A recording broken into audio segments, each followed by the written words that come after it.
নবী হজরত মোহাম্মদ সাল্লাল্লাহু আলাইহি সাল্লাম বলছেন, আশ-শরিয়াতু আকওয়ালি, শরীয়ত হলো আমার বাক্য, আমি যা বলি তাই শরীয়ত।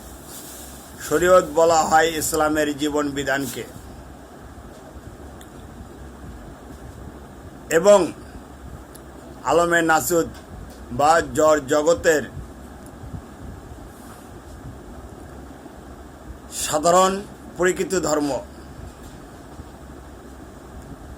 যেহেতু জগতের সাধারণ পরিচিত ধর্ম, কাজেই দেহ থাকা অবস্থায় শরীয়তকে কোনো প্রকারে অস্বীকার করা যাবে না।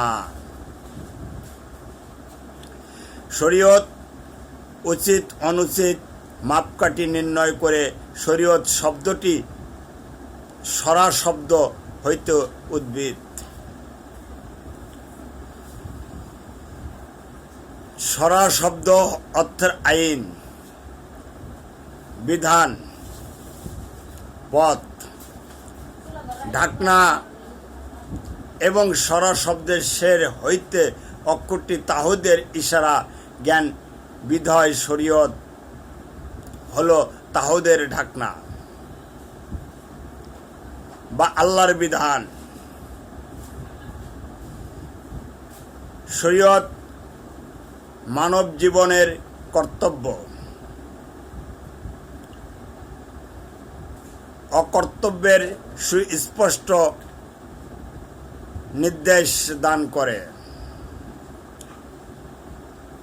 রবের পরিচয় লাভের প্রথম স্তর হলো শরীয়ত।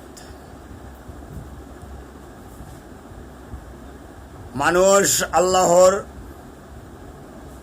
শরীয়ত, কারণ শরীয়ত হলো তাহুদের ঢাকনা যা উন্মুক্ত। শরীয়ত হলো তাহুদের ঢাকনা যা হলে স্বীকৃত রবের দিদার বা পরিচয় মেলে। এখানে মান আরাফার তালিম রয়েছে। এই জন্য দিন ইসলাম বা ইসলামের মধ্যে শরীয়ত হলো সবচেয়ে বড় জিনিস।